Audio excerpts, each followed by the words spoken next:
Hello there and welcome back to my YouTube channel. James here as ever for today's ACCA video all about the performance management, that's the F5 or PM paper.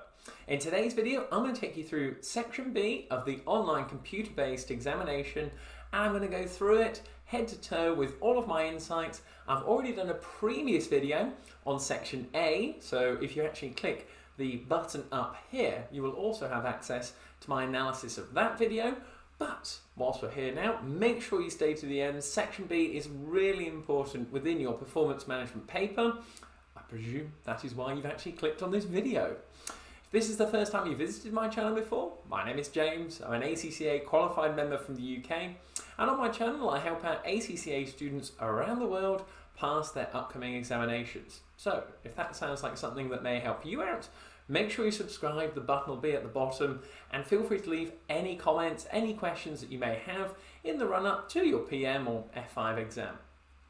Because if this is your first time here, you're not aware that every video that I do, I dedicate to an ACCA student located around the world who needs a bit of help to pass their upcoming exam. And today is no different. So, as you can see at the bottom here, Coco Melon, I mean, what a name there. Coco has kindly written to me and put, "Thank you, James. I also found your videos very, very helpful." Oh, I'm very, very pleased for you, Coco.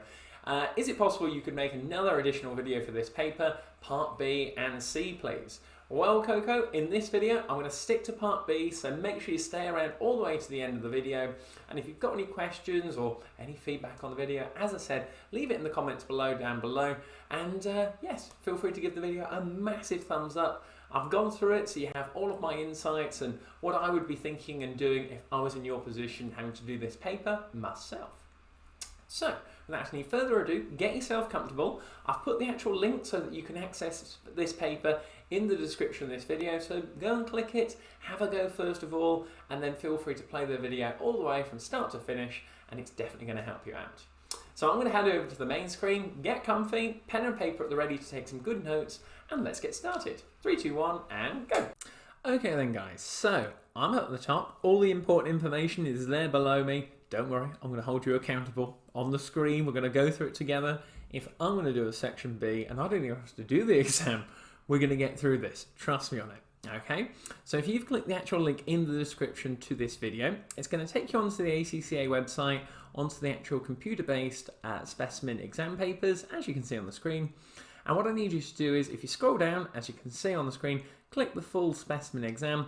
That's going to launch the actual platform on here, as you can see, and then you go straight the way over to section B over here. I'm a bit keen, but I'll pull us back. There we go. That was question 1 of section B.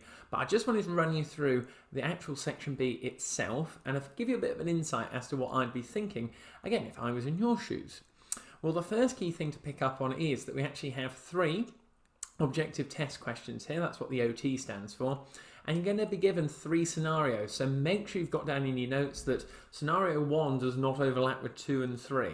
So you'll be given 5 questions, as you can see on there, on that one case or that one scenario. So we'll have a little flick through those 5 at the start, get a feel for what we're actually being tested on, and then it sets the scene when you're analysing the requirement, what we need to be picking up on, all those key bits of information on there. Now, as well, you can see on here we've got 30 marks, and in an ACCA exam, give or take, it's 1.8 minutes per mark on there, so 3 hours divided by the 100 marks that you have on a paper. So give or take, you've got about 54 minutes for this section. Now, if I was in your shoes and I was having to do it myself, and from my experience of doing these now, it's a case of I'd be allocating myself 35 minutes, 40 minutes on this, okay, to go through it the first time. I always recommend that you leave yourself at least 10 minutes or so, maybe 15 depending on how quickly you do them, but we've got to pick up on those mistakes as well. That's why I always recommend that you give yourself at least 10 minutes to come back to section A, section B and section C in this exam, because you will make mistakes.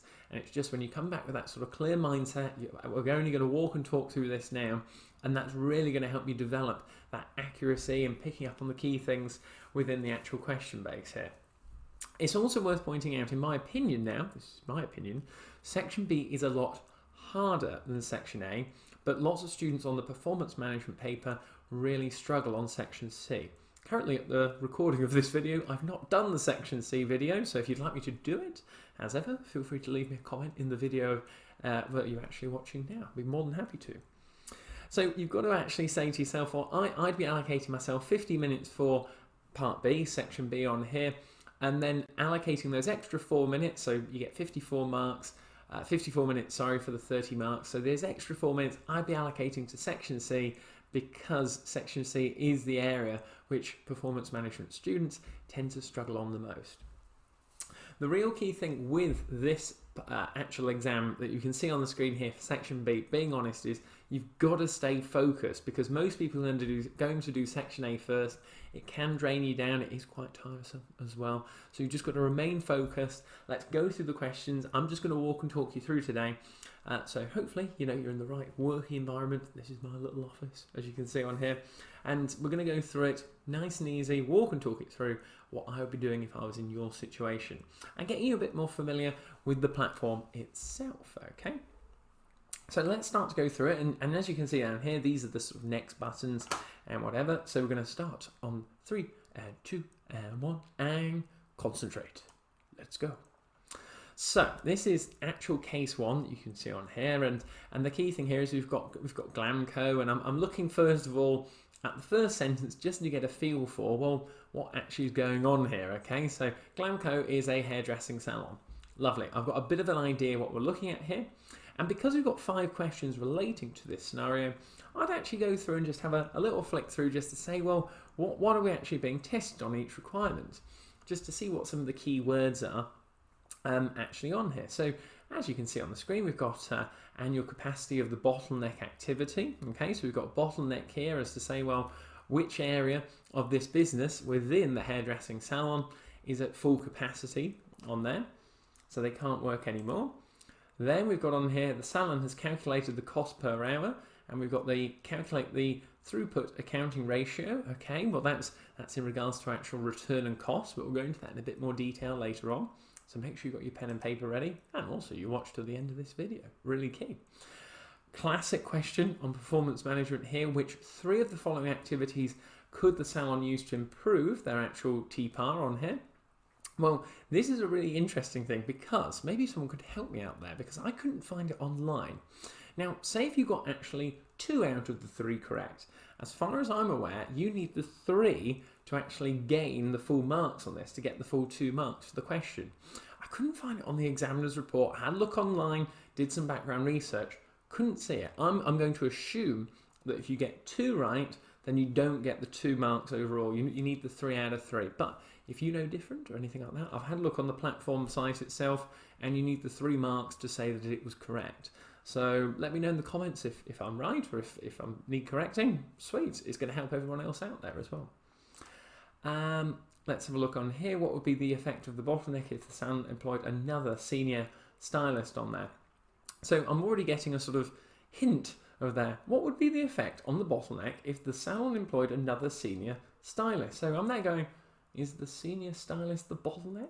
Okay, straight away, kind of giving us a clue there. And which of the following statements regarding the theory of constraints are correct? So that looks to me just sort of a really amount sort of theory and knowledge on there. It might be linked into the actual question. We'll have to come on to it later, but it's just to give me a bit of a gauge as to, well, where are we at? And that goes on to the next question, what we're not interested on here. So let's go back to the start, as you can see, and we're just going to walk and talk it through on here. We're going to review the answers and what I'd be thinking if I was in your sort of situation here. Okay, so if you haven't had a look at the question already, have a little read through on here, but we've got to look at what is the annual capacity of the bottleneck activity. So straight away, we've already got that inkling on there from the senior stylist, but as you can see on here, it looks, we've got cuts and we've got treatments here, and the number of hours the individual is actually having to spend on it. So an assistant, a senior stylist, or a junior stylist, and straight away, senior stylist is really coming out to me just to say, well, you know, we've got 1 and 1.5 hours there. They're using up the most amount of time. Because when you see bottleneck activity, you've got to think about, well, what quantity of people in this case have we actually got? And then what are the resources that are restricted? So this is going to be the amount of time that they can actually spend and have on this. So let's start to just walk and talk it through, and I'll say to you anything that I find particularly intriguing on it and that I pick up on. So Glamco is a hairdressing salon which provides both cuts and treatments, so that links into the actual table below to clients. So people who come into the salon and they have a cut or they have a treatment, and for anyone who's maybe going to write a comment on this video saying, James, maybe you need a haircut. Well, I probably do, but that's a whole different story. All cuts and treatments at the salon are carried out by one of the salons. Okay, now we're getting serious. Of the salon's 3 senior stylists. Okay, so we've got 3 senior stylists. The salon also has 2 salon assistants and 2 junior stylists. Okay, so it's a 3-2-2 basis on here. The salon is open for 8 hours each day for 6 days per week. Okay, now we're getting on into the time constraints here. So just to reiterate that again, the salon is open for 8 hours each day, okay, for 6 days per week. So that's the 8 multiplied by 6, and it is only closed for 2 weeks each year. So we've got 50 weeks, and that is going to be the maximum amount of time that we have for the business to be open. Staff salaries are $40,000 each year, so this isn't really relating to this requirement, but we'll just go through it whilst we're walking and talking it through. And staff salaries, as we said, $40,000 each year for each senior stylist, so it will come on to costing later on. $28,000 each year for the junior stylist, and $12,000 each year for each of the assistants. The cost of cleaning products applied when washing clients' hair is $1.50 per client. The cost of all additional products applied during a treatment, so we're separating them out now, is $7.40 per client. Other salon costs, excluding labour and raw materials, amount to $106,400 each year. Okay, so Glamco charges $60 for each cut and $110 for each treatment on there. So automatically I'm thinking, well, hang on, we've got some variable costs. We've got the actual sales, so contribution is looking likely to be used on here when we go on to the other requirements. And the senior stylist time has been correctly identified as the bottleneck activity. So you see how that was nicely hidden right at the bottom there, and they gave an inkling in the actual requirement later on. But it's just so you're aware that I'm now thinking to myself, well, first of all, bottleneck activity, in what capacity, what is the annual capacity of the bottleneck activity? So what we've got to go to there is the senior stylist, back onto the table up here. I'm just going to highlight it for you. And what I'm expecting to see in the the answer on here now is relating to those 8 hours for 6 days per week multiplied by the 50. And then we're going to have to divide that by what is relating to the senior stylist. So let's pull it up on here. So what do we got? Let's have a look. Let's explain it through to you.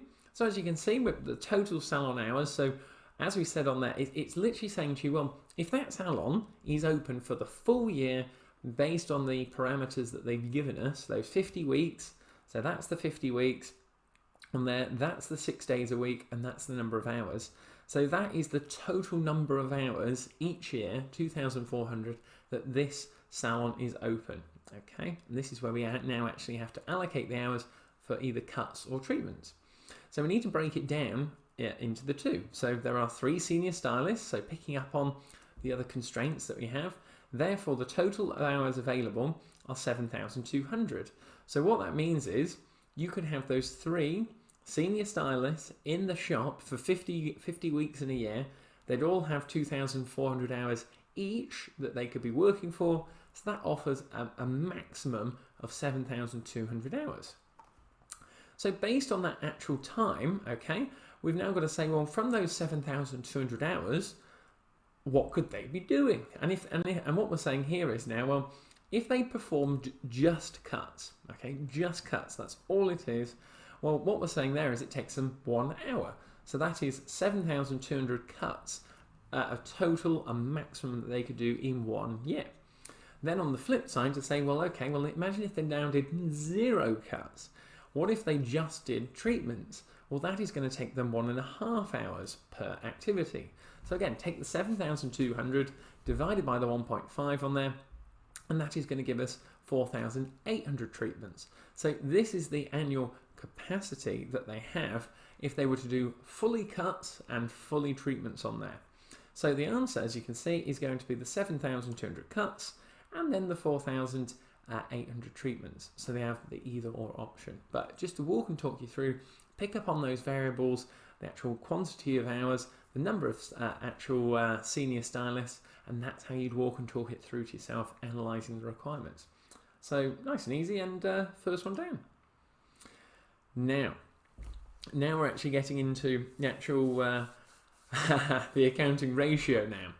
So the throughput ratio, you've got to first of all know what it actually is. Okay, so this is actually basing it on, well, you're going to have the return on the top divided by the cost. And this is where the higher the number, the better we are doing here. So what you've got to say is, well, we've got to go through this and apply some figures. So we've got to actually calculate it through. So we've also seen some of the actual salaries, some of the figures down here. So if you want to pause this video, start to have a look through it, then we'll walk you through the answer, plus going through the calculations. So the ball's really in your court, as I was saying. But the other key thing when you get onto these type of questions, don't overlook the 2 decimal places that you can see on the side there. It's going to come up in this video as well, so make sure you've got it down in your notes, when to apply it, and then also in different formats of actual numbers or percentages. So let me pull it up on here. Hopefully you've had a chance to go through it. I want to try and make this video so that you have a go as well, plus to give you a few of the hints and tricks as we talked about in the requirement. So you may have heard me mention about the actual contribution now. Okay, I mentioned it earlier on when we were going through the requirements, and this is where, again, we're looking at, well, what was the actual return divided by the cost. Okay, so if you want to put that down in your notes, that if you see the throughput accounting ratio in another question, whatever it may be, just think about it in the context of return divided by the cost. Now, as we go through it, we've got to, this is one of the areas where people make mistakes on the performance management exam, and they don't split out the 2 different products or 2 different services, whatever it may be, and they get the figures mixed up. So as you can see on here, we've got the cuts. And this is where we need to differentiate between, one, the selling price of $60, I'm trying to highlight it on there so you can follow it through, minus the actual materials. So that's the $1.50 here per client that they have to spend. Without that $1.50, the actual cut wouldn't go ahead. And then we say, well, what's the actual cost of that? Well, the cost, as we know, is 1 hour. So that one there is to that one there. So all in all, that gives us an actual throughput accounting ratio of 1.37 to 2 decimal places. So just be careful as you work it through, but if you want to use the calculator on here, oof, look at that, super stuff. And again, memory cleared, but we'll have to unclear it on there. And again, just working it through, so you've got the actual selling price. I might have to move it over so then you can start to see it. So the 110 is the 110 down here, as you can see, and then we've got the $4. The actual $8.90 is the $7.40 plus the $1.50 on here. It's because the key thing to get down in your notes from here is, as we walked and talked it through, the cost of all additional products. That was the key thing. Additional products applied during a treatment, so they incur the $1.50 of the cut plus all additional products used in the treatment of $7.40 on there.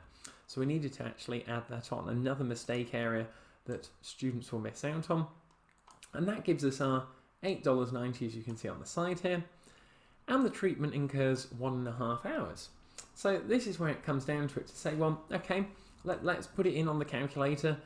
If I was in your shoes now, without putting the calculator over my camera face on here, whatever it may be. So first of all, I mean, you just work it through as if I was you, but it's a case of you've got your 110 there minus, and this is where don't make any mistakes on this calculator. How are you working it through?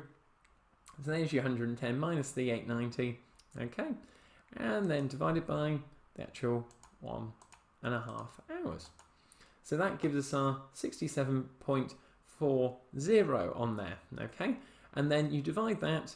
We're looking at the cost per hour, so you got the 42.56. Now notice as well, I didn't mention it earlier because I'm sure a few of you are looking at the video going, Where's the 42.56 come from, James? Well, they said the salon had calculated the cost per hour to be $42.56. That should be one of your triggers in your notes to put down that it's really going to show up a student who knows about the accounting ratio or the throughput accounting ratio, because they know they need to work out the return divided by the actual cost per hour, or just return divided by cost, whatever helps you best. So as you can see on here, we've got the 67.4, and then you're just going to simply divide that by 42, as you can see on here, 0.56. There you go. Now, notice as well, it's asked to 2 decimal places. So this is where we've got to be really strict on it and make sure we're putting it in all correctly on here. So we've got the let me make sure I get this down right, 1.37, as you can see. And look, we've got the 1.5836466617, but thankfully on here, that would actually round down. So the key number to look at is that 3 there. So if it was 1, 2, 3, or 4, okay, or 0, it would be simply 1.58 on there. But if we actually had to round it on here, if it was 5, 6, 7, 8, or 9, we would actually round it up. So this is where, for the treatments on here, we're going to do nice and simple for the 5, 8. And that just walks and talks you through that. And then we click next. And then we move on. Whew, lovely stuff, isn't it? So we're now on to which 3 of the following activities could the salon use to improve that ratio back there, okay? And it's all based on cost and return. So think to yourself, cost and return. So when you're going through this question on here, just ask yourself, would it increase return or would it lower costs? That is one of the key critical things to get down in your notes if you ever saw another question like this again. And I bet you any money that is going to be one of the things they'll mention here. So let me just pull this up so then we can fit it all on one screen for you. Nice and easy. So this is what we've got on here. So what have we got? We've got the actual factors that are included in the ratio are selling price, materials, operating expenses, and the bottleneck time. Increasing the selling price and reducing costs will improve the actual to par on there. So as you can see, we've got identifying ways to reduce material costs for the services. Well, if you ask me, I think that is a absolutely spot on answer. Increase the time spent by the bottleneck activity on each service. Well, increasing time is not going to improve that ratio at all. That's not increasing the return or reducing the cost. But what about improve the control of the salon's total operating expenses? I would definitely say so on that. That sounds pretty reasonable to me. We then have on the next one, increase the level of inventory to prevent stock out. Again, doesn't really relate to increasing that return for us or lowering those costs. It means that we might just have more actual idle stock on there. And then you've got to say to yourself, well, okay, increase the productivity of the stage prior to the bottleneck. And this is where it sort of links into the points down below. So increasing the time which, and I'm referring to down here now for the other notes from the examiner. So increasing the time which each service takes on the bottleneck, the senior stylist time, will only reduce the number of services they can actually provide, because they've squeezed that actual resource, haven't they? So will not improve throughput on there. So you actually, by increasing the time they're allowing, you're going to get actual less quantity and less output from it. Throughput accounting does not advocate the building of inventory, as it is often used in a just-in-time environment, and there is no point increasing activity prior to the bottleneck, as this will create a build-up of work in progress. Absolutely spot on, especially if it's a perishable good that could go off as well. That's another thing to consider. Neither of these will improve the rate of throughput through the process. Exactly, so it's not going to increase the return by having that actual inventory in there, and it's not going to reduce the actual costs on there as a result either. So then we've got increase the productivity of the stage prior to the bottleneck, as we said, not really for me on that, and apply an increase to the selling price of the services. Now that is more like it. So those would be my 3, and just be careful. Always look in the requirements for the words in capital letters, because the external examiner is trying to get you to focus on that. That is a real key thing to pick up on. So that's us all sorted there for number 18. So coming on to number 19 now, and let's have a look, see what we've got on here. Well, as you can see, we've got what would be the effect of the bottleneck if the salon employed another senior stylist. So we're increasing the number of hours here. Well, you can't just assume that it would be a case of, oh, well, we'll get more work done. You've then got to consider, well, if you already had a bottleneck, and this is where, have a look through the actual answers that you're given on this, because the senior stylist time will be a bottleneck for cuts only, treatments only. The senior stylist will remain the bottleneck for both cuts and treatments. There will no longer be a bottleneck. So that's kind of telling me that we're going to have to look at another area within this question, and I'm automatically drawn to the junior stylist because they're the ones who use up more hours, as you can see on here. So let's try and walk and talk it through to say, well, again, if we've got another senior stylist who's going to be in the business for a full year, that is going to increase those number of hours. Think back to the first question now. But again, let's just walk and talk it through as if I was you in this situation. And this is where the existing capacity for each activity. So this is where we actually start to break it down to say, well, what do the assistants have? What do the senior stylists have? And what do the treatments have on here? So this is what we were just talking about. So if another senior stylist is employed, this will mean another available 9,600 on there. So the total was 2,400 per employee. We've now got 4 of them on there for the senior stylist. We had 3, we've now got 4. So that means the total number of hours that we have for the senior stylist is 9,600, okay?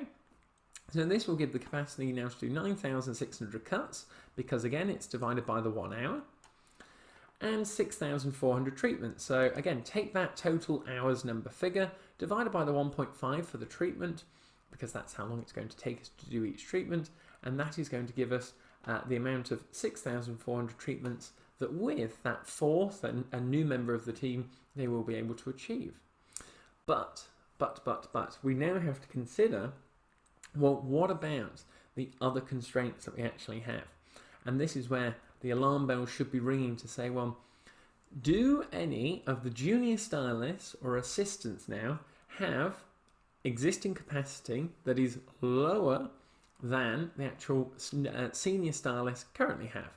So can you pick out for me on the screen, do any of the two have lower number of hours of 9,600 cuts, or a lower number of hours than the actual treatments of 6,400? Because if they do, that is the new bottleneck on there.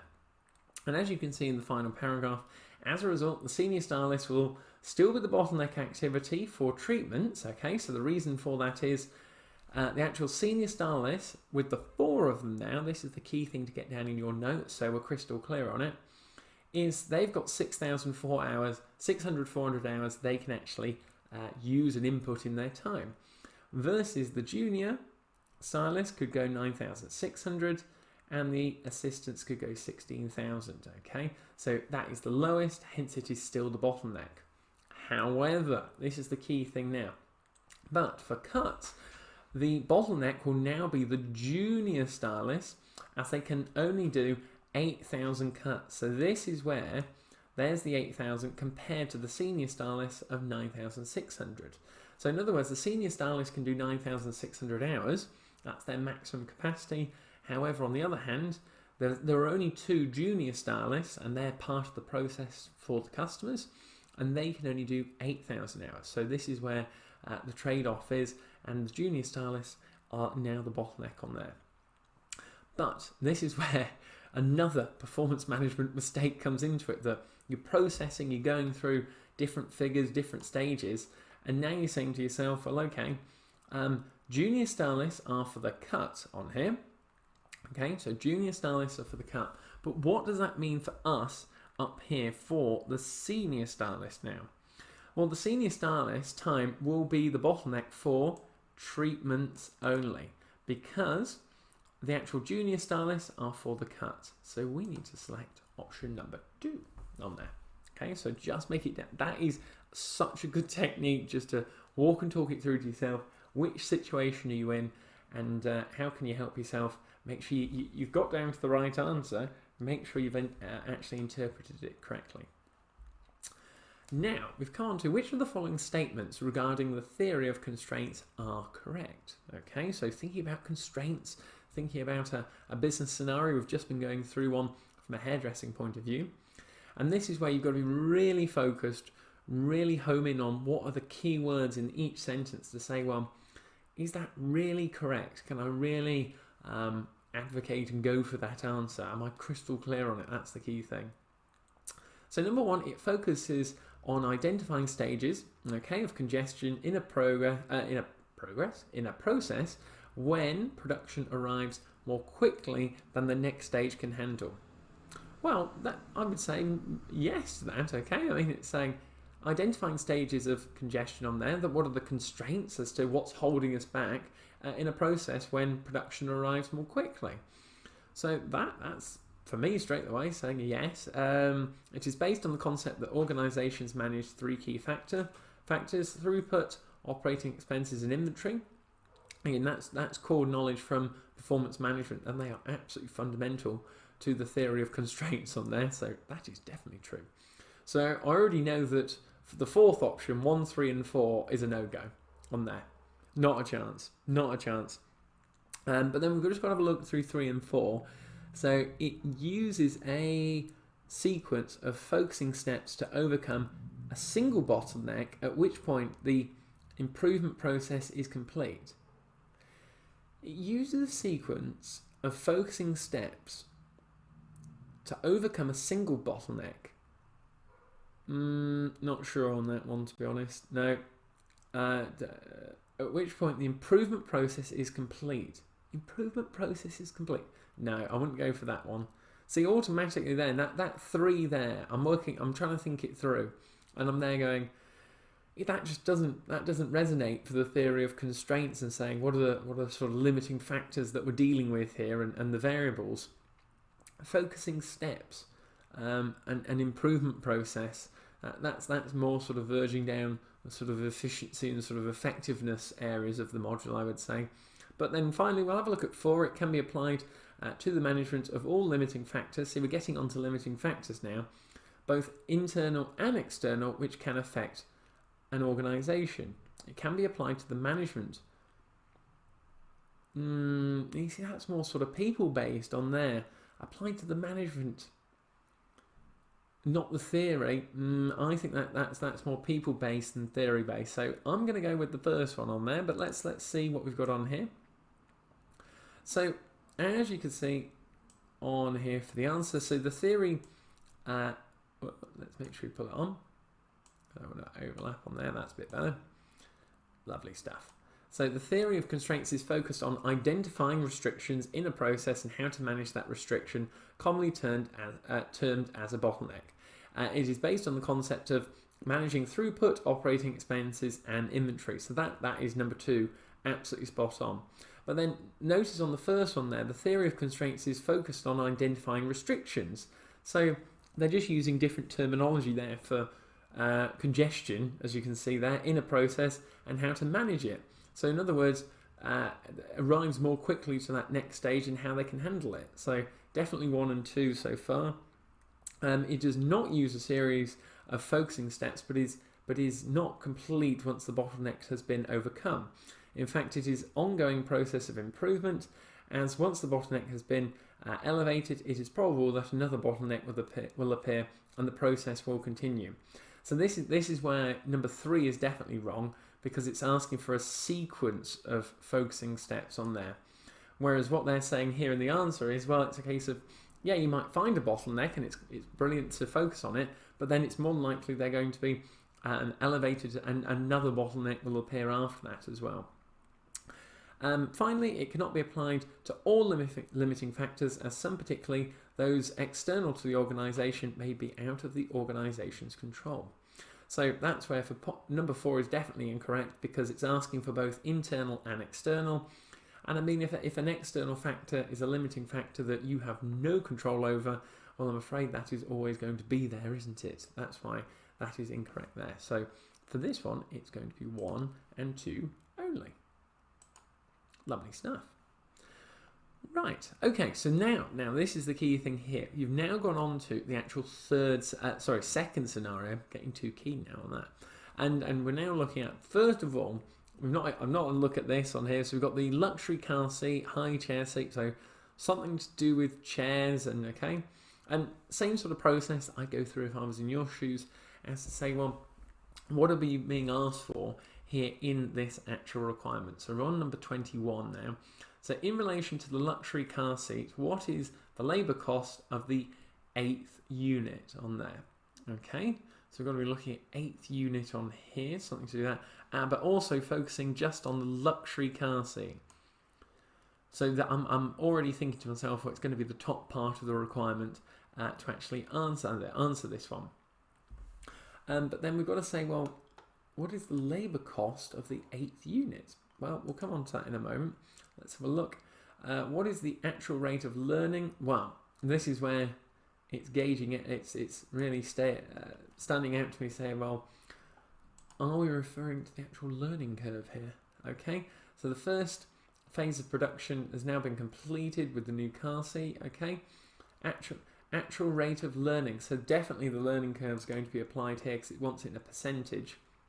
In relation to the new design of the high chair, which three of the following statements could explain why the actual rate of learning? So the learning curve's definitely got to be applied.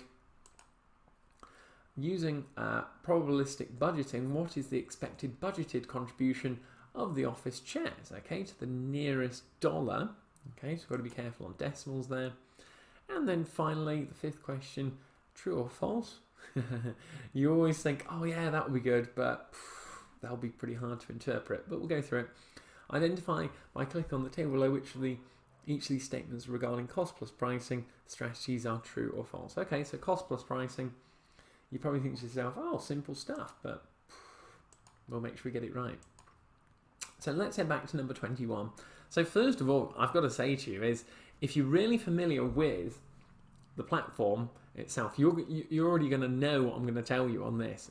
It's all about, would you have gone, or did you go to, in your practice of this, the actual formula sheet? That is one of the key things, and actually going through it, because it's in there. But what I want to do first, before we go into that, and have a look at the detail, is just analysing, in relation to the luxury car seat, what is the labour cost of the 8th unit? So let's just have a look through the luxury car seat area, and we'll just run through some of the requirements as well. So feel free to take some notes as we go through. So Chairco has several new products in development. Information relating to 3 of these products is as follows. So as you can see, luxury, high chair, office chair. So luxury, what we're interested in for this question, the estimated labour time for the first unit is 12 hours, but a learning curve, again, the alarm bells there are ringing, of 75% is expected to apply for the first 8 units produced, okay? The cost of labour is $15 per hour. The cost of materials and other variable overheads is expected to total $230 per unit. Chairco plans on pricing the seat by adding a 50% markup to the total variable cost per seat, with the labour cost being based on the incremental time taken to produce the 8th unit. Okay, so lots of information to gauge on there. We'll just walk through the other areas of the requirement whilst we're on it.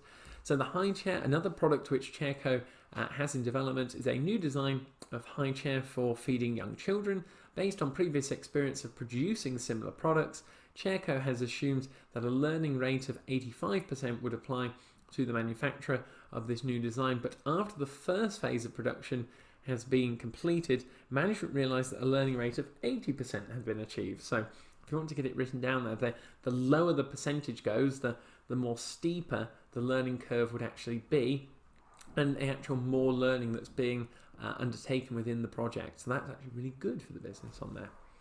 Then we've got the office chair, has also developed a new type of office chair. Office Chairco has also developed a new type of office chair, and management is trying to formulate a budget for this product.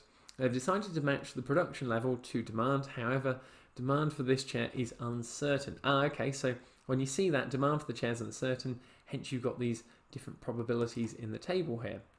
You've got worst case, most likely, and best possible. And then we've been given at the bottom here, the selling price per unit is $25.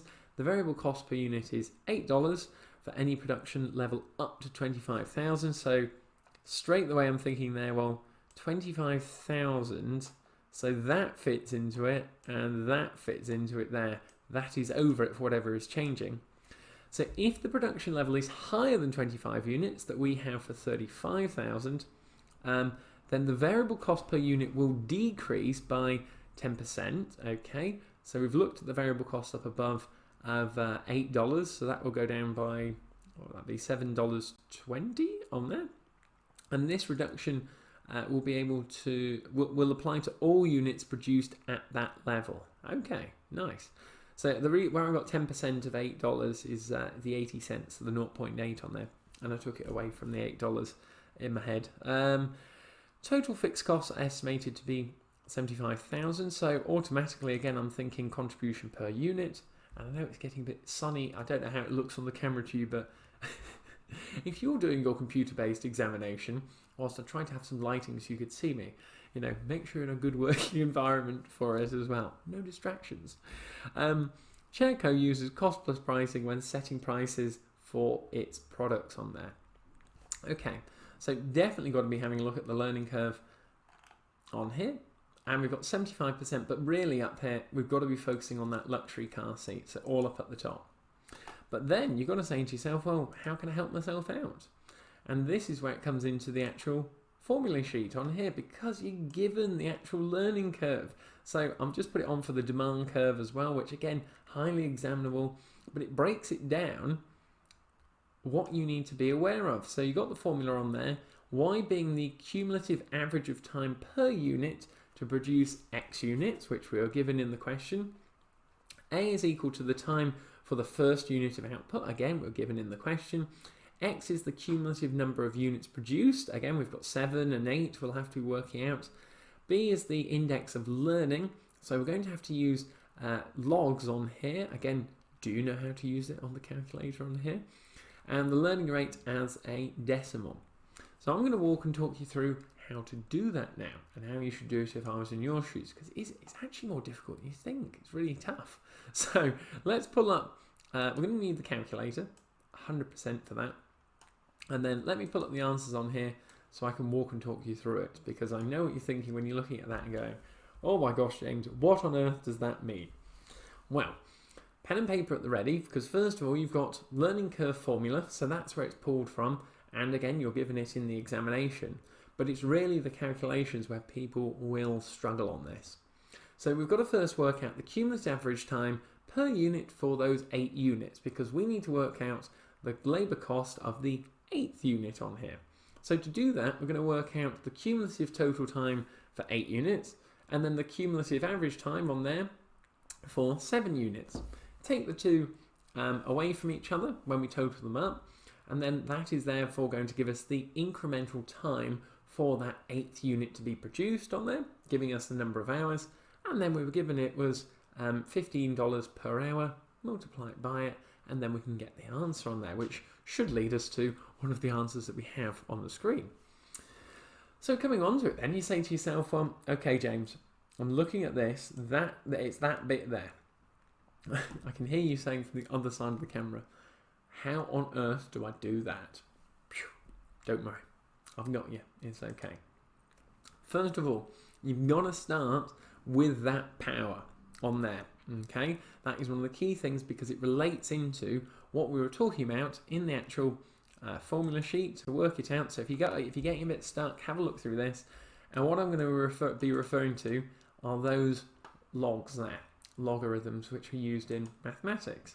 And these can be found on the actual calculator with the actual sun not blocking it out on there, which is rather frustrating. But either way, we digress. We digress and go through. So, first of all, here are the logs on here. This is what you need to be having a look at. And as you can see, we've got the first bit on here. And we're going to be applying it, because we've got the 2 on there, but you've got to be applying it with the learning curve rate that we're given in the question. So you've got 75% on there. So you pop in 0.75 and then divide it by, so then you've got your log on there of 2. So that is the first bit there that we're entering, and then what that is referring to now, without cutting myself off again, is that minus 0.415 is my minus 0.415 on there. Okay, so that is the first bit that you need to be comfortable with, that it's currently at the power. So we know X is the number of units, and we've got 8 in this case, so you go to 8, and then you say, well, I need to do it to the power of. Okay, so the power of, and what we need to do is put that answer up there. So you just need to press the second button, and then go down to the bottom, and lo and behold, there's your answer on there. Okay, now you've got 27 over 64 on there. Okay, so the final bit of the equation is 12. Okay, so we can do that. Answer multiplied by 12. Enter. So then we've got 81 divided by 16. And you're there going, okay, well, how do we get that on the calculator to equal 5.06? And this is where it really shows up someone who's comfortable on the computer-based examination format on here, because all you need to do is just click that button there. But it's a case of, if you don't understand that, I know there's a bit of rounding on here as to what the actual computer format will take, but that 5.0628 there is my 5.0625 with a bit of rounding on here. Okay, and you do the exact same process again, but the only difference here now is that what we're looking for, if I can find the clear button, is that all you're changing there is same tactic again, but you're doing it for 7 units. So you're saying, well, what was the cumulative average for 8 units? What's the cumulative average for 7? We're going to deduct the 2 off each other, and that is going to give us the time spent on the 8th unit. And that's where it comes into it on here to say, well, we've been given the actual 40, so multiply, we've got the 40 hours up here, therefore the cumulative total time for 8 units is, so that's where this figure comes from here is the 5.0628, or give or take with a bit of rounding, multiply it by the 8 units that we're working on, that gives us a total of 40.503 hours. Do the exact same for 7 units, so the 5.3513 multiplied by 7 gives 37.459. So cumulative time for 8 units, cumulative time for 7 units, deduct the 2, and therefore that is going to give you the incremental time to produce that 8th unit that we'll ask for in the requirements, and that is going to give us our 3518. But then finally on there, not to miss out, on the 15 that we're saying the cost of labour is $15 per hour. So that is the 15 there. Multiply it over, and lo and behold, 45.65277 on there. So in other words, the top one there to 2 decimal places. Lovely stuff. I think I'm going to have to close it. So as we were saying, $45.65 is our correct answer based on our calculations. And as I'm sure you're aware, because I had to cut the video there because the sun was blinding my eyes. So we're back now and I can focus. So maybe a bit of a change up on the film now, but it's going to help the both of us out, put it that way.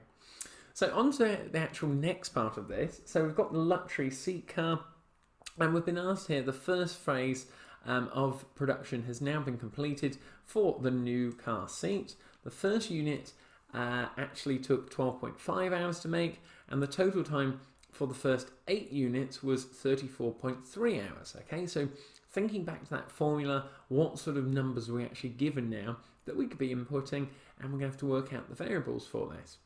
At which point the learning curve effect came to an end. Okay, so that was after the first 8 units. Check how we're planning on adjusting the price to reflect the actual time it took to complete the 8th unit. Okay, so you've got to work it through now as to where were we actually at going through this from the 8th unit and the number of hours and the time it took, and also the first unit, because we're not actually given some of the other figures for this. So we've just got to work it through based on the actual amount, on there. So explain the answer as we go through. Let me pull it up on here for you. And I'm just going to pull this down, so this is important for us on here. So what we're saying here is, well, the cumulative number of seats that were produced, okay, as we're going through, and it's a case of, well, let's just walk and talk it through for the new car seat. And we're asked on, well, we've got the 12.5 hours was the cumulative total time for that actual first unit now. But then we're saying, well, okay, well, we don't know the cumulative total time for the second, and then with the learning curve and making double the products on here, we don't know it for the fourth, but we do know it for the eighth. Now it's a case of, as you can see in the box, well, it's saying, well, we don't quite know what the rate is on here, and we've got to apply it back to our formula using algebra. So then we're saying to ourselves, well, we know that the cumulative average time for those 8 units was 34.3. And again, this is where you can apply it back to the actual formula, because we're looking to find the actual learning rate percentage now, putting it back in. And then you say to yourself, well, okay, we know the cumulative total time for that first unit that was given within the requirement up here. And then you say to yourself, well, what have we got here? Well, we've got the actual number to the power of 3, how many times it's changed from the start. So it's gone up 3 stages, as you can see on here. And then we've just got to actually bring it all the way across. So using algebra, I'll just walk you through the actual steps. So we've got the actual formula nicely laid out. What they've done here is divided the left-hand side by 8. So what you do to one side, you must do to the other. So 34.3, if you do it on your, I'll pull it up on the calculator on here for you. So you'd be doing 34.3 divided by 8, as you can see on here. And that is where your 4.2875 comes from. Then you've got, well, this now, which is in the brackets, we can take the 12.5 out on there. So if you divide 12.5, what's that equal to? Well, there's your 0.343. And now you've got to actually cube root this. Now this is a real tricky area, so make sure you get this noted down in your notes to help you out if it comes up again. But using the actual computer-based software on here, what you need to do is, because it's cube root and not square root, you actually have to put the 3 first of all. Then you push the second button, and can you see the actual X with the square root on there? If you click that, it is then going to cube root it for you. Then, and this is where I can just see mistakes happening on this exam on here, you've actually got to apply your answer that you had before, so that's our 0.343, or you could have actually just put it in yourself, and then click enter, and that is going to give you your 7/10 on there. Click the 2 little arrows on the side, and that gives us our rate of learning on there of 0.7. Now, just to be crystal clear on here, because look back up at that question on there, what the requirement was asking us for. What was the actual rate of learning occurred to 2 decimal places and as a percentage, can you see on there? That is another critical thing. So on here, what we actually need to have is, I would have 70.00 on that as my final answer. But you can see from going through the actual questions on here with the detail, that is going to show up somebody who's going to actually pass the performance management exam. So we've got 70 nicely down there on here. But coming on to now question 23. So in relation to the new design of high chairs, so I'm focusing in on that particular area. So straight away, use the bold titling to your advantage. In relation to that new design of the high chair, which 3 of the following statements could explain why the actual rate of learning differed from the rate which was expected. So in other words, quite simply, it's a case of why did the actual process get learnt more effectively as a result on here. So we need to actually just go through and analyse them, and actually we've got to go and look at the bit up there. In capitals, we've got 3 for question 3. So let's start to work it through. So we've got staffing levels were stable during the first manufacturing phase. Well, yes, I would say that looks pretty reasonable to me as to, well, if we actually maintain the number of staff levels, imagine if they actually all went. So that's looking not too bad for me at the start here. There were machine breakdowns, well, that is definitely not going to increase the actual learning rate on here. Assembly of the chairs was manual and very repetitive. Well, that's definitely on there, because the more you actually do a process, the more learning you'll actually do, when something that's manual and repetitive can get quicker and done more effectively over time. Then we've got there was high staff turnover, so lots of staff leaving. Well, that isn't right, because then that's going to leave gaps in the actual process. There were minimal stoppages in the actual production process. That sounds pretty reasonable to me, but let's have a look at the last one.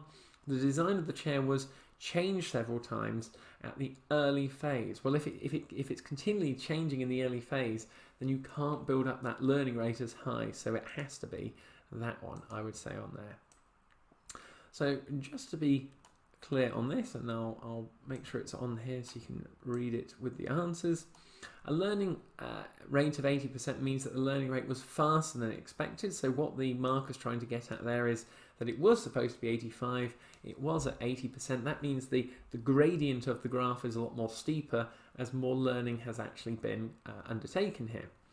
So factors that are present for a learning curve to take effect are a high manual and repetitive process. So we saw that within our second answer. So staff can become quicker the more they actually perform the same series of tasks. Okay, they get better, more effective, more efficient on it. No stoppages to production, so it was continuous. There was no breaks in the system. So the learning rate will not be lost. That was quite key on there, while staff are idle, so stood still, not doing anything. And a stable workforce, so the learning process does not have to keep restarting. So what that means is a new employee coming in. That was where we saw about there on the labour turnover.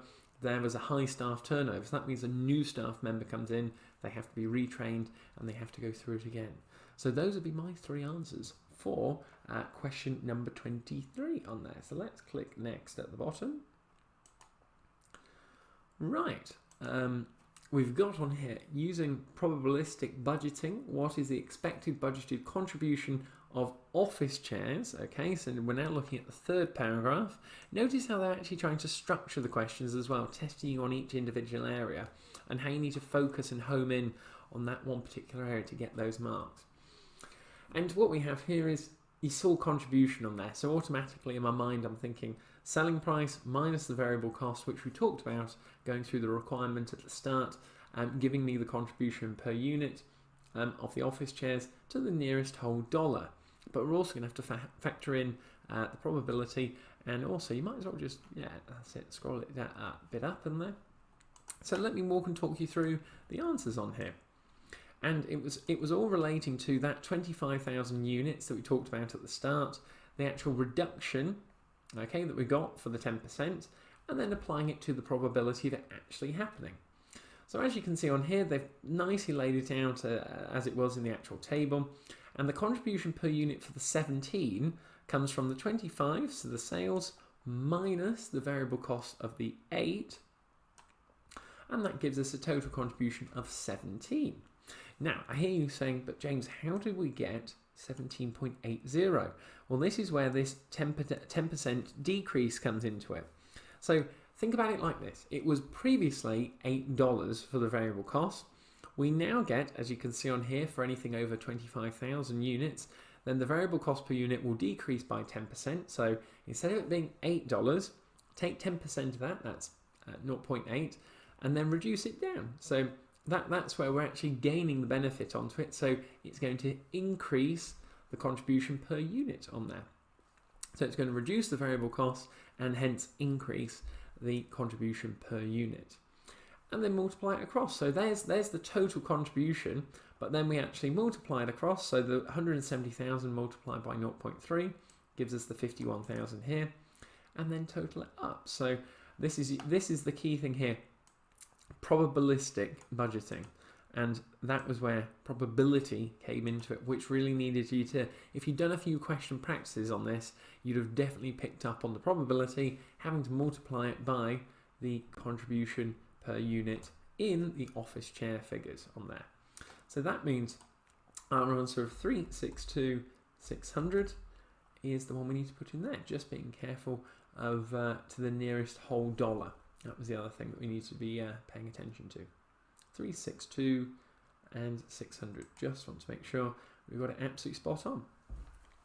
So now we need to be looking at identify by clicking the table below which of each of the statements regarding cost plus pricing. So We get the cost of the product, we add on top of it, might be 10%, 20%, whatever it may be. Strategies is true or false. So we've got 4 different options on here. I'll pull up the answers so we can walk and talk it through, because this is one of the issues I always get questions on. Why don't the ACCA just put if that one's true and if that one's false? I get that they want you to understand it on here, but it would make things easier. But hey ho, this is why we do the videos on here. So let me explain it to you. That's the key thing. So we've got, as marginal costing is based on variable costs, okay? So these are the answers, the solutions. So let's break it down. Let's go back to the requirement. So marginal cost plus pricing is easier, okay, where there is readily identifiable variable costs. And this is linking into cost plus pricing on here. So marginal cost plus pricing is easier where there is a readily identifiable variable cost. And I would go true on that, because if you can identify the costs that are variable, you can then apply the cost plus pricing strategies to it. So you're going to get a more accurate actual marginal cost at the end of the day. So it's gone red on there. Hopefully that's all right. Next one. So full cost plus pricing requires the budgeted level of output to be determined at the outset. Full cost plus pricing requires the budgeted level. Well, yes, if we're going to do it on a full basis, that we need all the information, then the cost plus pricing strategy will require the budgeted level of output to be determined, so we can actually factor that in when making a judgment on our cost plus pricing strategy for it. So I definitely put true on that one there. Cost plus pricing is a strategically focused approach as it accounts for external factors. External factors. But it's all about cost plus pricing. Well, we'll have a look. Actually, I should look at the solution on here. I'm basing it on my answers now. So cost plus pricing is internal. Yeah, I read it through. Yes, false. Let me just check the first 2 on here. As marginal costing is based on variable costs, yeah, it is easy when readily identifiable variable costs have been established. Yeah, spot on, that is true. The budgeted volume of output does need to be determined for full cost plus pricing. Yeah, because it's going to be more reliable, as it would be used to calculate the overhead absorption rate. Yeah, so other management accounting areas of the full cost per unit. Yeah, so you're getting a more reliable actual amount there that you can apply to whatever the business is, and to get a more accurate cost plus pricing strategy on it. And then finally on here, cost plus pricing requires that the markup applied by an organisation is fixed. Well, no, there are so many other factors to take into account to it. The markup percentage does not have to be fixed. Yeah, I agree. It can vary and be adjusted to reflect the market conditions. Yeah, so definitely false. Yes, I mean, think about it. If you've got competitors who are really squeezing the margins and they are really undercutting you, and you've kept your actual margins fixed, and it could be 40-50%. But if you dropped it down to 10, then you would still remain profitable and competitive. But if you didn't, you wouldn't sell anything. So if it's going to be fixed, then you could be at a disadvantage on that. So by the looks of that, those solutions look correct to me. Let me know what you think in the comments. I'm pretty sure we're all good so far. Now, this looks like the final scenario on here. Okay, so we're going to have 5 more questions on here. This is for High Life Co., which makes sofas. So again, I've just read that first sentence, so my mind's trying to change now from the previous one of chairs and then now onto sofas. The reason why I say that is, in the external examiner's report, there's quite a lot of students who actually got some of the scenarios and the businesses mixed up a bit on here. So definitely something to bear in mind with the one that you're going through as well on top of that. So let's go through the 5 areas as I was saying before. So what is the cost of the fabric and the wood, which should be included in the quotation? So we've got a quotation here, and don't get scared by the table and all those bits of words. We're going to break it down. We're going to go through each bit by bit. But we're looking for the cost of the fabric and the wood, which should be included in that quotation to the nearest whole dollar. Okay, so it might be some decimals we need to contend with. Just going to click next to go through, see what else we've got. What cost should be included in the quotation for skilled labour and semi-skilled labour. So again, we've got a breakdown. I'm just having a look there. And skilled labour, semi-skilled workers. Okay, so there might be a note on it, but it looks like we've got some figures on here for us. Okay. Then what is the cost which should be included in the quotation for factory overheads? So you can see as we're going down this now, it's working it through, because we had fabric and wood first of all up at the top. So there. Then we had skilled and semi-skilled. Now we've got factory overheads. Let's just click next on here. Which statement correctly describes the treatment of the general fixed overheads? And look, there we go. Lo and behold, general fixed overheads is the next one. So it follows it through in the actual format on here. When preparing the quotation, so we've got different overheads, should include all these different areas on there. And finally, we've got which of the four following statements are about relevant costing are true. And then after that, that should be, there you go, it goes on section C. So let's have a look back at the start of this question now. Back to the fabric and wood. And again, just as ever, we'll just walk and talk it through as to, well, how we actually come to these answers. I'm going to take you through the requirement, because as you can see, it sort of nicely flows. So if we went through it first of all, it's going to give us a good feel for it and not to get overwhelmed with what is actually in here as well, because most people see that table, see all the notes, and go, oh, it's quite a lot. But first thing to pick up on that I saw on here was the notes up here. So note 1 and 2 are the notes 1 and 2 here and 3 all correspond to that particular area. So just familiarise yourself with what is actually given to you in the question. Don't get overwhelmed by it, because we've got High Life Co. Make sofas. It has recently received a request from a customer to provide one-off order of sofas. Okay, so this is where the quotation comes into it. In excess of normal budgeted production. Okay, so they've done a budget. They've got this new order on top of it. How are they going to actually accommodate that order? So the order would need to be completed within 2 weeks, so a quick turnaround, and the following cost estimate has already been prepared. Okay, so we've got direct materials, direct labour, total production costs on there, and then overall a total production, just total cost for the actual quotation. Now, the first thing I'm already looking at are the metrics of the fabric and the wood. So we've got meters squared, we've got hours, and then the actual amount per meter squared. So that's going to link into our total costs over on the side here. Same with the hours and the rates per hour, because I think there's going to be more details as we go on below. And we're asked for what is the cost of the fabric and the wood. So automatically I'm now thinking to myself, well, I'm going to be focusing on note 1 and note 2 for this, because the others relate to semi-skilled and skilled and factory overheads. Let me just have a look at the bottom. A quotation now needs to be prepared on a relevant cost basis so that High Life Co. can offer a competitive price as possible for the order. Okay, sounds reasonable on that. So let's have a look at here. And again, you can work it through. Feel free to pause the video, have a go at it yourself. I'm going to explain the answer to you and what it all means. So, what does it all mean on here? So we're going to go through the notes on here first of all, where the fabric is regularly used by High Life Co. So it's actually not a new fabric for this order. So there are currently 300 meters squared in inventory, which costs $17 per meter squared.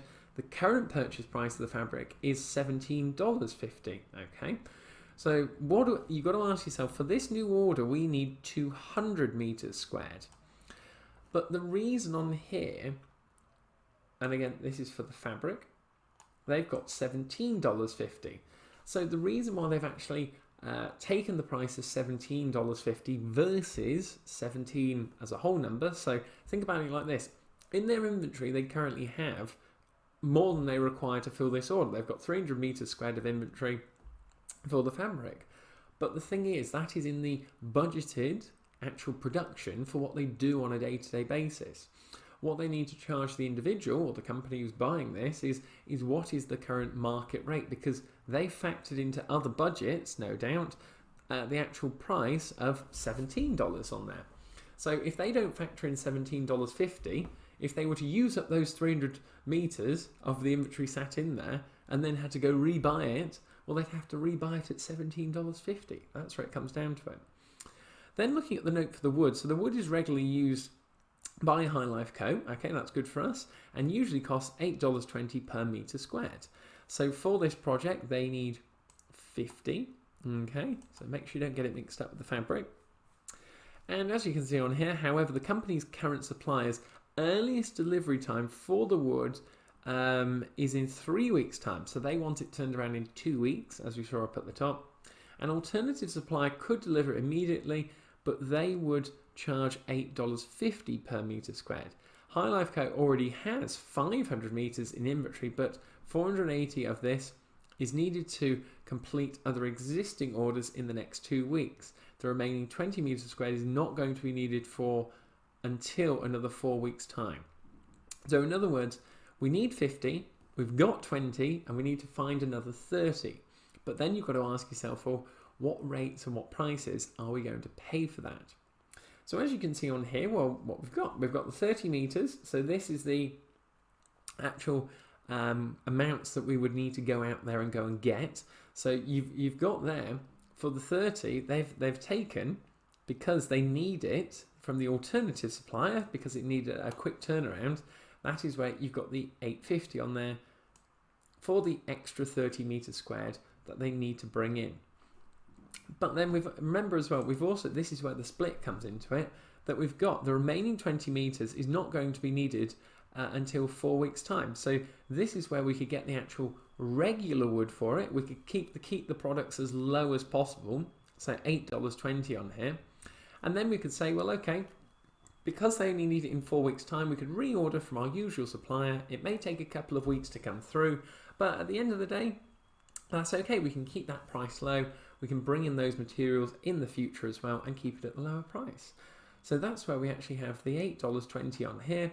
We've got the $8.50 on here being split, that we need at the 30 on there. So we've got 419 and 3,500. Nicely broken down. But it's all about the reason behind it and the logic as you walk and talk it through to say, if I was the management accountant involved in this process, what do we have available and what are the options in front of us as well? So click next on there. So that would be my answers. And then going through, so we're looking now at the skilled and semi-skilled. So what should be included in the quotation for the skilled labour and the semi-skilled labour to the nearest whole dollar. So we need, for skilled labour, we need 200 hours to fill this project. And for the semi-skilled, we need 300 hours, okay? So looking at the notes on this, I'll keep it all on one page. The semi-skilled labour, and I'll pull up the answers. So if you want to pull up, pause the video, have a go at it yourself. Just work it through, same tactic as we did for the first question on there. Now, break it down, split it out, skilled, semi-skilled. But for the skilled labour force, is employed under permanent contracts of employment under which they are paid for 40 hours per week's labour, even if their time is idle due to absence of orders. So their rate of pay is $16 per hour, although any overtime is paid at time and a half, okay, on that. So when you see that, this is where the 1.5 comes into it that we'll talk about in a moment. So in the next 2 weeks, there is spare capacity of 150 hours available. So you've then got to be thinking to yourself, well, they're getting paid anyway for that 150 labour hours, and we need 200 hours already to fill that void on there. So this is where it comes into here on the answer. So there'll be no cost for that first 150 hours as they already have spare capacity. So they're getting paid even though, and this is where the idle, due to idle absence on here, okay? So now we've got to say, well, we've covered the first 150 hours. What about the remaining 50 hours? So the remaining 50 hours required will be paid at time and a half. So this is, well, what is their usual rate? Well, their rate of pay is $16 per hour. And if they are to fulfill those 50 hours on top of their usual working conditions and rates, they will be wanting paying at $24 on here. So that's where the remaining 50 hours actually at $24 comes to 1,200 on there. Now we come on to the actual semi-skilled, so separating it out, and we need 300 hours of this particular skill level of labour. And if we have a look on here at note 4, so this is the indication where I know where to look on here. So there is no space capacity for semi-skilled workers, okay, so already at full capacity on there. There are though, okay, they are currently paid $12 per hour or time and a half, again, so that will be multiplied by the 1.5. However, a local agency can provide additional semi-skilled workers for $14 per hour. So if you work it actually through, we'll just go through the narrative. So there is no spare capacity for the company. We'll either need to pay for overtime to hire in additional staff. The cost of paying overtime would be 18 on there. So what that is actually referring to, again, I can pull it up on the calculator on here, is just coming back onto the question. So currently paid 12 multiplied by, and they'd want it being paid by that extra time and a half of overtime. So multiply those over, that is where our 18 comes from there. But then you say to yourself, well, we could just get in a local agency who will pay someone to do the same job for 14. So that will actually lower the actual proposed budget for this on here that we're actually putting together for the quotation. And hence this is where 4,200 comes into it. So there's the skilled at 1,200 to the nearest whole dollar. And then we've got 4,200 there. Should be your answer. And just to walk and talk it through. So finally on here, well not finally overall, we've still got a few more to go through. But what is the cost which should be included in the quotation for factory overheads now? And this is where you come into it here. So this is, you've got to get better at identifying it, where we've got the factory overheads. We've got 500 hours relating to that. And again, we've got the notes on there for question 5. So of the $3, let me pull it up on here so you can see it. So of the $3 per hour, which is referring to here, factory overhead costs, $1.50 per hour reflects the electricity costs of running the cutting machine, which we use to cut the fabric and wood for the sofas. The other $1.50 per hour reflects the cost of the factory's supervisor's salary. Okay, so breaking it down by there as to it, but this is the key thing coming onto it now. The supervisor is paid on annual salary and is also paid $15 per hour for any overtime he works. The supervisor will need to work, okay, so we'll need to work 20 hours overtime for this order to be accepted on here, okay? So this is where you've got to be really crystal clear on what we're actually looking at for this one. So we've got the electric costs are incremental, as the machine will be used more to produce the new order of the 500 hours by £1.50. So that's where the 750 comes from. But let's just bring it to, first of all, the actual supervisor on here.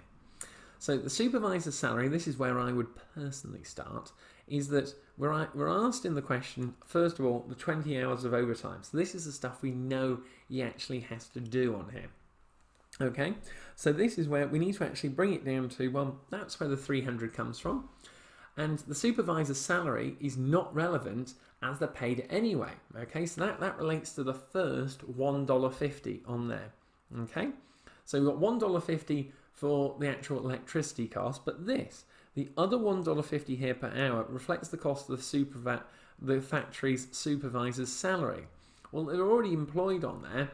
Okay, so we wouldn't actually have to take that into account, but we would have to take into account the $15, which relates into the 20 hours they would need to do.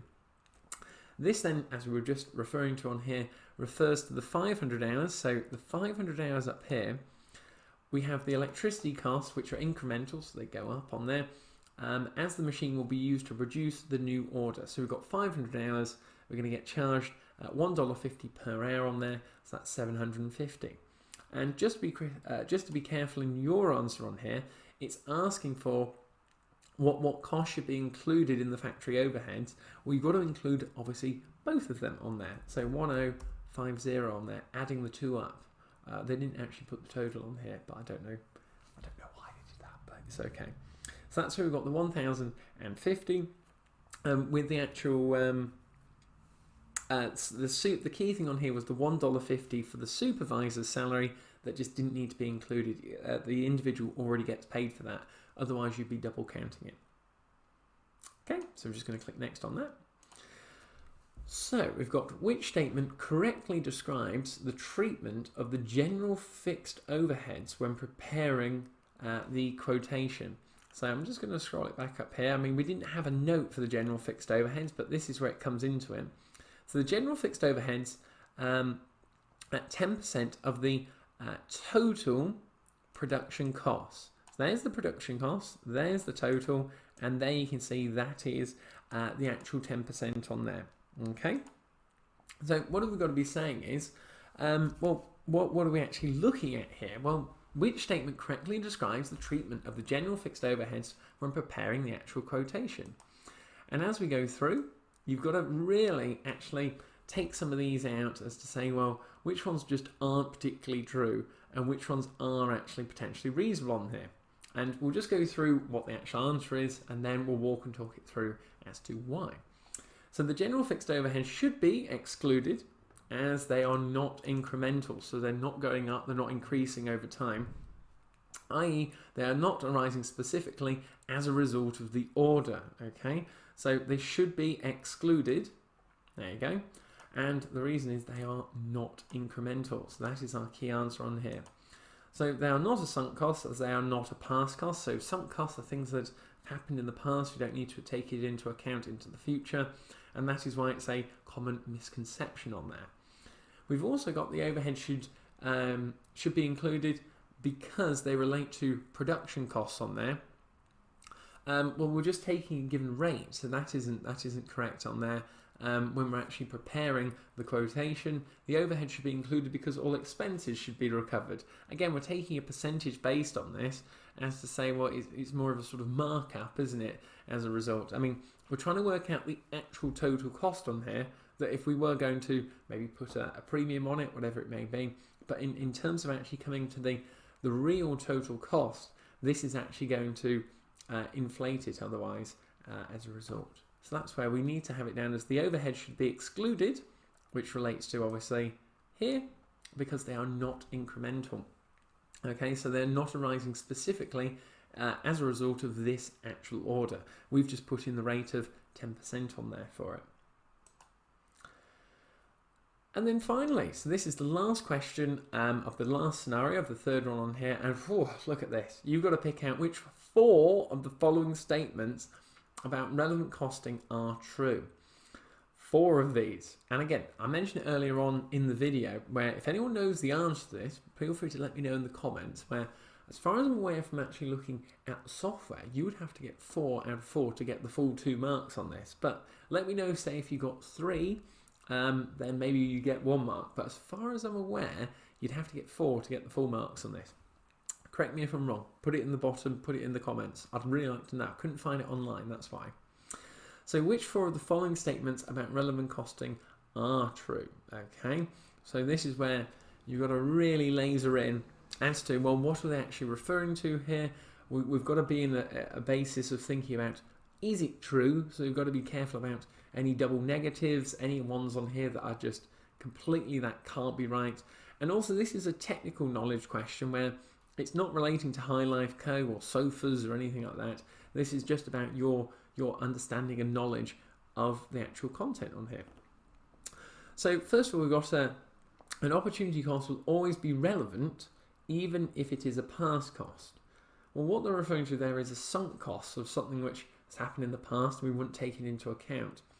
So is that true to be true about relevant costing? Well, no, I'm not going to tick that at all. So that's one of these, that some people call them the distractors, which they put in first of all, which is designed to get people to click it and then they'll get it wrong. So look out for the distractors in these sort of questions and don't pick up on them, okay? That is going to be one of the key things. So let's keep going through. And again, I'm thinking about relevant costing and is it true? So fixed costs are always general in nature. And I think to help us out on here, have a go at it yourself. But again, ACCA won't give you the direct answers. I'm gonna work it through for you on here so that we get a better idea for it, and I'll explain it, the ones that I'm going to select, and then we can check. I'll show you how to check off your answers at the end. Fingers crossed we've got them all right. But let's have a look on this.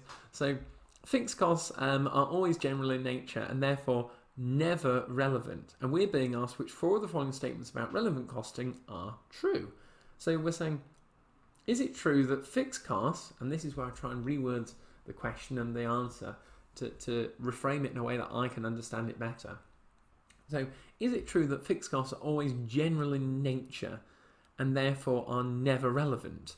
Well, fixed costs can be incremental to a decision in those circumstances, and it would be relevant. Well, it would be relevant because it's a case of, well, we're going to factor it into the costing process of whatever business it may be. So that can't be true, can it? Because they've got never relevant rather than relevant. So they've got a flip on the end there. If it said therefore relevant, then it would be true. But because it says it's never relevant, well, I'm afraid that isn't true on there. So I won't be ticking the first one and I won't be ticking the second one. Committed costs are never considered to be relevant. So let's just have a look on the side here. And again, you've got committed costs are costs the organisation has already agreed to and can no longer influence and so are not relevant on there. Well, I agree with you on that. I would say that looks pretty reasonable to me. As to say, well, committed costs are never considered to be relevant costs. Well, these are sort of more in the way of we need to actually define what a relevant cost is on here. And these are always incremental and increasing and always going into the future on here. So when we think now about irrelevant costs, okay, from the other side, these are all sort of more sort of sunk costs or committed costs on there as well, and what we've already committed to in the past. So committed costs are never considered to be relevant costs. Well, that is true, isn't it? Because we've committed to them in the past, are never considered to be relevant costs. So you just need to talk it through to yourself that that is actually true based on relevant costing, because that's now trying to determine to you that that is an irrelevant cost. So just to be clear, what it's saying there is, I'm trying to reword it because it's quite confusing, these kind of questions, and I'm sure you're agreeing as you're looking at it going, hang on, a committed cost is something that's happened in the past, like a sunk cost, and you go, well, that is not relevant to relevant costing on there. So committed costs are never considered to be relevant costs, and relevant costs are always forward costs in the future that link into incremental costs as well, that may be always going up, whatever it may be. So that is actually tick, I would say, because we shouldn't be considering those. Yeah, so they're never considered to be relevant costs going into the future. What have we got on for the next one? An opportunity cost represents the cost of the best alternative foregone. And again, look back at the actual requirement. Which 4 of the following statements are relevant costing, about relevant costing is true? And that is true. The opportunity cost represents the cost of the best alternative foregone. So yes, that is a true statement on there. But the thing is, try not to get lost in relevant costing of costs going forward and incremental as well. What we're looking at here is it true relating to relevant costing? And an opportunity cost is the cost of the best alternative foregone of something that has happened in the past. So that is factual for it. And it is true when we're deciding if a cost is relevant or not. So then we've got to have a look at on here. Well, we've got notional costs are always relevant as they make the estimate more realistic. So notional costs, as you can see on the side here, feel free to check it out, it's all good. As to say, well, notional costs are used to make cost estimates more realistic. However, they are not real cash flows. I see that's where it's coming from, and are not considered to be relevant. So this is the cash flows and being incremental and looking into the future as well. So that is why I'm afraid that is not true, and it doesn't relate to relevant costing on there. So that one definitely can't be ticked. We then got avoidable costs would be saved if an activity did not happen and and so are relevant. You can tell from me doing the video, even when I'm reading it. This is why you've got to be so careful on this performance management exam. So avoidable costs are saved if an activity is not undertaken, and if this occurs as a result of the decision, then they are relevant. Yes, I agree with that, because these avoidable costs are now factored into it. So the avoidable costs would be saved if an activity didn't happen from the decision of relevant costing. So yes, I would say the avoidable costs would be a tick on that. Next we've got common costs are only relevant if the viability of the whole process is to be assessed. Well, that sounds pretty spot on to me on there. Let's just have a look across. Common costs are relevant if the whole process is evaluated, start to finish, see if they're relevant or not. However, they aren't relevant to a further processing decision. Well, we weren't given a further processing decision on here, or there weren't any other variables, so as it goes, I'm going to be ticking that one, unless it changes at the bottom. Differential costs in a make or buy decision are not considered to be relevant. Differential costs in a make or buy decision are not considered to be relevant. So they've got on here, differential costs are relevant in a make or buy decision as the organisation is trying. This is where I think they've got it from the double edge on it. Differential costs are relevant to make. Differential costs are relevant in a make or buy decision as the organisation is trying to choose between two options. But they've got on here differential costs in a make or buy decision are not considered to be relevant. Oh yeah, that's it. Yeah, no, that's it. Yeah, differential costs not. Yeah, they are considered to be relevant, because that will affect the actual overall relevant cost. So that is where the not came into it there. If it didn't have the not, then that is a true fact on there, okay, about relevant costing. It's trying to align them up on here. That's the key thing. So I hope it's coming across clear to you over here. As to it, well, I'm sure it is actually, because I'm trying to work it. You've got to, again, come back to the requirement. So is it true that differential costs in a make or buy decision are not considered to be relevant in regards to relevant costing? Well, that's false, I'm afraid, because differential costs in a make or buy decision are considered to be relevant because they factor into the actual costing. So there's no chance in that being correct in my eyes on there. But I'm just trying to word it through. I'm trying to be authentic on this to say, well, how would I try and reword this to myself? Because it's all designed to confuse you. That's the key thing here, with and to determine your actual performance management F5 knowledge on this going through it. So that would be for me my answers on there. And that should bring us to the end of section B.